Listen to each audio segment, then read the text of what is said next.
And welcome back. And no, you're not seeing things. You're seeing yet another Ram 1500. This one is of the 2010 variety. It arrived just a few days ago. Sitting here, as you can see. And you can also see that this truck came from up north. A little bit of a northern girl. Obviously, judging by the bubbled up paint and the various rust spots that you see inside the cab. Corners of the cab starting to blow out, things of that nature, but that's not what this intended use of this truck was for. It's not to be a restoration or rebuild of any kind, although she does run and drive. What we've got this truck for was strictly for its parts availability. And by that, this is a 2010 once again. Remember, we're working on a 2012 there in a garage. And important thing to note, and I'll explain this more when I show you inside the cab, is that we were looking for a very specific 2009 to 2012 vintage of a 1500. And again, I'll explain more when we get inside the cab as to why that was important.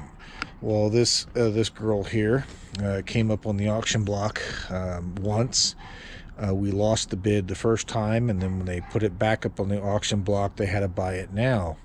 And the cost of which we were able to get this vehicle for was actually just slightly more than what it was going to cost to get just the interior done of the 2012, which is why we jumped on it, because although a lot of the body panels and such, as you can see, are eaten up from rust, it still has a lot of usable parts in it, and it gives us a lot of spares. Now, this is a 4x4 vintage 1500, which means not only do we have now it is a run and drive, so not only do we have a spare 5.7 liter hemi that we can potentially pull and start building up to put into the 2012, but it means that we can pull this motor again, potentially build it up without stranding the 2012 and making it undrivable until the built motor comes back in, or at least until we finish building the motor up.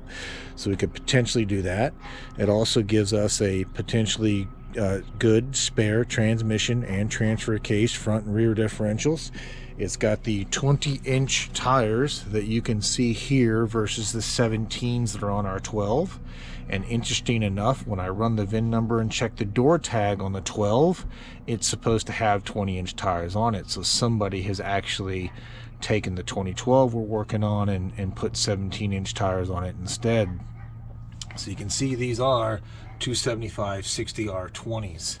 So depending on the condition of these rims and what these are, if I'm not mistaken, this outer piece here that you see is chrome, which I don't really like chrome all that much, but this is just a piece of plastic that goes over what I think is actually just a steel rim underneath.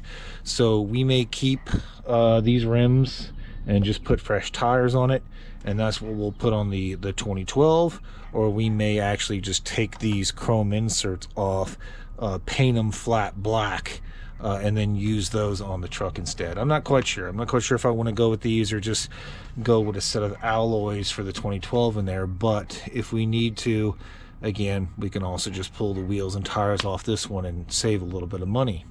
Now, the individual who had this truck before us, although, again, as you can see, it is a northern girl, and you can kind of see what salt does over time. And again, it is a 2010 vintage, so it's got a few years on her. Although the exterior looks bad, the interior looks like it was well kept up with, and you'll see that here in the short.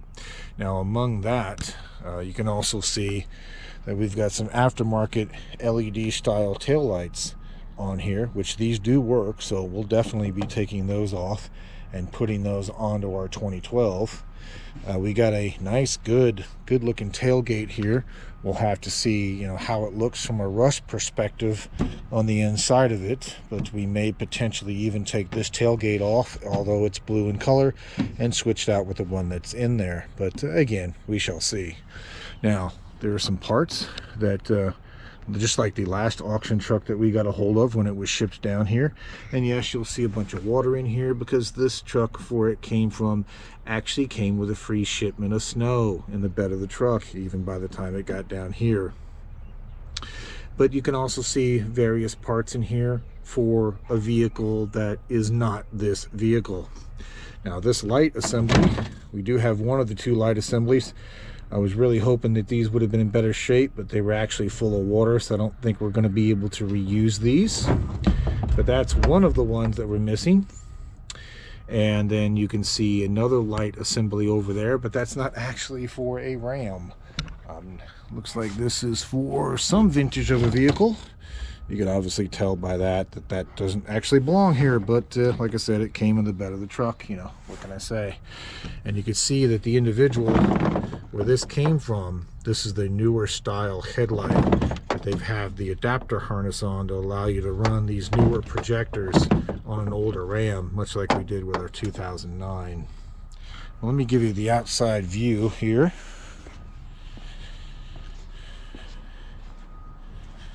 Yeah, got some more rust peeking through here, but you know, again, no harm, no foul. Stereotypical rear corner blowout here inside the cab, and you can see the metal's completely gone, and it's actually just down to the insulation underneath. But again, not like we're not keeping this for the body or any of the exteriors. I would have liked it had they not taken apart the back half of this light assembly, because these lights had the turn signals in them, and with it being in a 2010, we could have grafted these over to our 2012, but whatever, you know, no harm, no foul. And you can see where this one took a hit on the front, where somebody started to, you know, disassemble it and take the grill and everything off of it from the damage it received. Let's get you.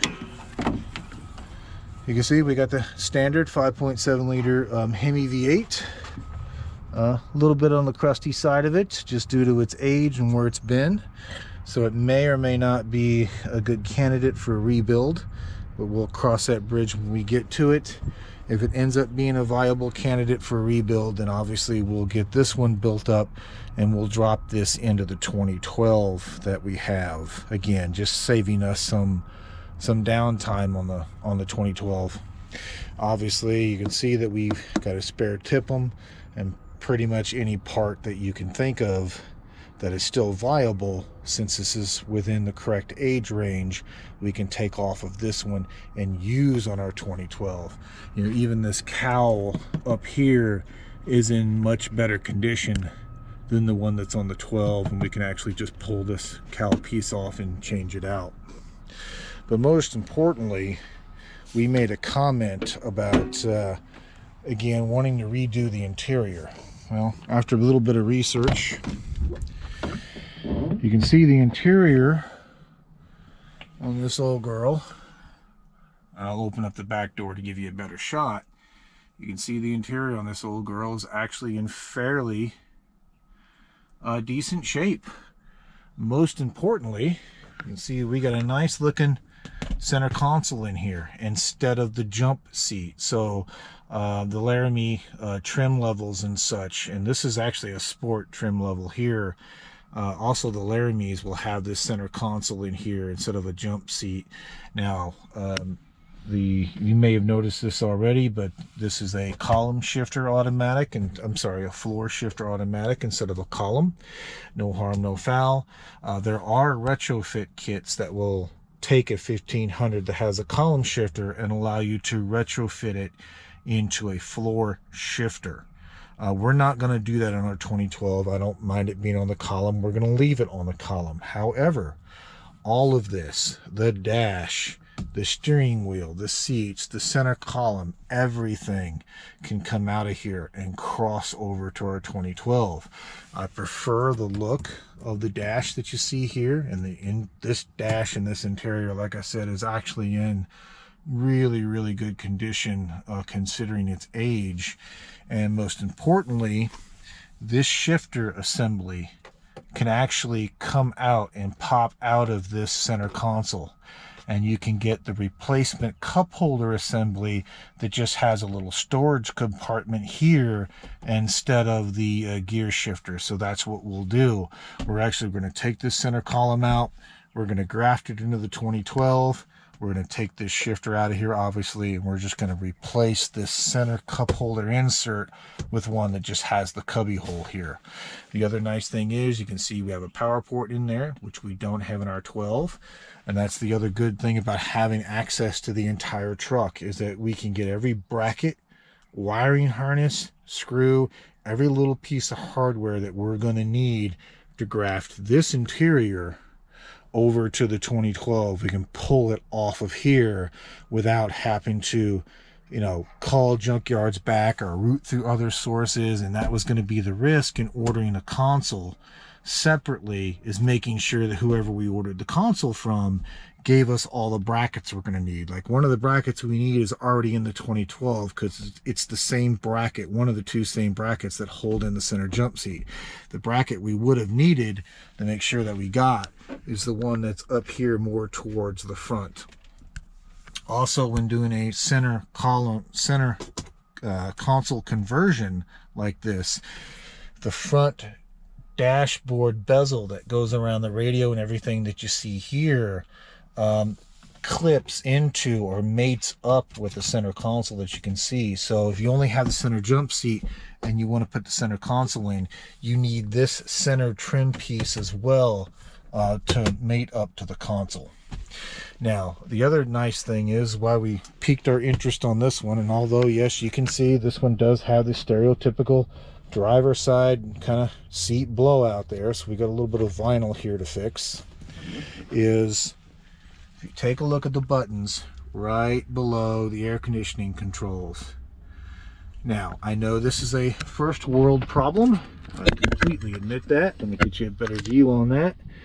You'll see heated seats, heated ventilated seat buttons, as well as heated steering wheel.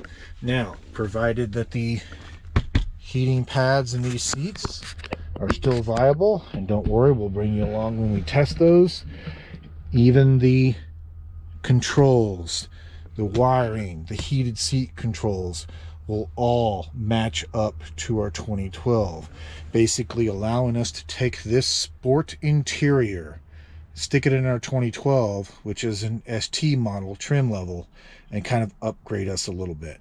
So we're going to go from all the factory seats that we have in the other vehicle to this vinyl leather type setup. Now, we've got a little bit of cleaning to do. It's not perfect in here, but again, considering this is a 2010, it is in way better shape, you know, than I thought it would be, again, given its age. Again, just a little bit of cleanup, and I think we'll be good, and we'll have to decide how we want to fix this. This may be one seat that I still take down to get reupholstered, just to get this bottom seat cushion fixed, unless we can find another bottom. But again, since we're wanting to keep the heated seat controls, we either have to migrate those over to a new bottom or find a replacement bottom cushion that has the compatible controls in it. Now, these are also, as you can see, electric seats, and what we have in our 2012 is manual, so we'll be upgrading to those as well. And yes, it will be compatible. That is the other key thing about getting a hold of the whole truck, is that once again, any modules, wiring harnesses, brackets, adapters that we're going to need, we'll be able to pull off of this vehicle here in pursuit of our putting it inside of, again, the 2012. Now, one thing that the 2012 will not be capable of without some help from us is, just because we put the heated seats in there and complete all the wiring, the buttons on the dash, as with any modern vehicle, don't actually turn the heated seats on or off. It basically just makes a command to the bus on the inside of the truck. The bus then talks to the seat module, and the seat module then kicks on the heating elements. That option has to be programmed on into the vehicle. Now, what we're going to do is, we'll bring you along and show you this. When we get to that point, we're going to plug into the ODB2 port with a piece of software that will allow us to turn the heated and ventilated seat options on into the truck, which will allow that bank of switches, which we will also take out and graft over as well. It will allow those bank of switches to work, the LEDs to light up like they're supposed to, and more importantly, control the seats. And that was the other point behind looking specifically for an 09 to 12, because we knew we were going to put these parts in a 12. And the key factor there is in 2013 and above, Chrysler made changes to the internal CAN communications, wiring, the way they multiplex certain things. Basically, you can take an interior of pretty much any 4th gen 1500 and stick it in another 4th gen 1500. Where you're going to run into issues is once you cross the barrier, like let's say if we were to get like a 2013 1500 and try to put the electrical components into a 2009 to 12, you're going to run into difficulties because, again, the internal electrical wiring changed in 2013, CAN bus settings changed in 2013, and so on and so forth. That's why it's easier if you have, a 9 to a 12 to look for parts from a 9 to a 12. Now, if you have a 2013 Ram, I think you can go from 2013 all the way up to, I think it is 2018 or 2019, one of the 2 years, and the internal parts are compatible. You may have to do a little bit of programming between the two, but they're switchable. So this truck coming up in auction, having as good a condition interior as it did, and also being within the year range that we wanted, which is why we jumped on it. And especially the final nail in the coffin was seeing this come up as a buy it now price that was actually, like I said, a little bit more expensive than just the interior alone for the 12. But then again, we get all of these other parts with it. Now, this also has, if you notice the button, and I know it's a first world problem, I get it. This also has a heated steering wheel. Same configuration, I think, on here. I'll have to verify it, but I believe it's the same configuration on this 10 as it is our 12. If it is, and the buttons are the same, we'll be able to even graft the steering wheel over to the new one and hopefully retain that functionality as well. Now, there may be some, wiring harnesses and things of that nature that we need to pull out of here, and I'm sure a module or two, but we'll have to research it. But this is minor. I'm not really looking for the steering wheel to graft over, if that makes sense. I'm more concerned with getting the seats and the rest of the interior, like the whole dash and everything, migrated over, because again, I do like the way this dash looks. It looks a little bit sharper in my opinion with the way they kind of handle the thread there that you see and the pattern and such. Again, with it being a sport interior, it's just slightly different. Let's look at, you can see it's just got the standard, little bit nicer, door covers on the side here. Really, the only change between this and the 12 is that this is padded through here and not as rigid plastic. And even the door bottles are the same, because you'll see that we got a full door up front and we got the half door in the back. So our cab spacing and measurements will be the same between the two. And of course, this is just a shot of the rear seat here. And of course, he's got, it's just got dust and dirt on it from sitting, on a auction lot. And you can see the back of our console there also has a 12-volt power port, which will be kind of nice to get a hold of. So we'll have to make sure that when we graft all this over, that we take all the necessary, adapters, wiring harnesses and stuff with us. And yes, and as you can see, as we pull each one of these out, we will have a little bit of a cleanup. You can probably see the smuts down inside the cup holder wells. It tends to happen. Little drips of soda and stuff accumulate over time. We'll just have to scrub that out. But overall, no big major rips in the seat. Looks like no major stains. Looks like we got a little bit of a wear line here. Maybe there was a car seat or something sitting here at one point. But awesome. And again, I'm not seeing any like standing water damage, anything of that nature. But I think it'll work out. I think it'll work out pretty well. And especially with our truck in there being red, I think putting kind of this all dark grayish slash black interior should set it off quite a bit, make it look quite nice, especially, you know, pulling that center jump seat out of the one that's in there and upgrading to the center console that you see. Okay, so perfect. I think that is it in a nutshell. So make it a little bit shorter video than normal, but I wanted to just kind of bring this to your attention and show you that, yeah, we got a parts truck. And which should give us quite a few usable pieces, as well as give us the ability to upgrade our 2012 a little bit past where it's at now. And with that being said, I will let you go, and I will definitely bring you back for the next one. Thank you much.